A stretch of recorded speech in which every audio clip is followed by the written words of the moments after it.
ang paghihintay ay may layunin. Yes, kanina sabi natin ang paghihintay ay nakakainis, ang paghihintay ay parang nakakabagot dahil nagkakaroon ng maraming problema, pero ang paghihintay ay mayroong malinaw na purpose. Kapatid, dapat alam mo, Pastor, nasa age ngayon ako, nasa season ako ngayon ng paghihintay, then dapat alam mo yung purpose. Dahil may purpose ang paghihintay. Sabi dito, ito ay tumutulong sa atin na lumago. Kung dahil sa paghihintay mo lumago ka, that is the purpose.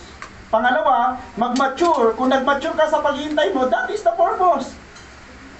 Nangyari na po ba, Pastor, lumago na ako, nag-mature na ako. Then ito ang kasunod. Sabi dito, sa ating pananampalataya at magtiwala ng mas malalim sa plano ng Diyos.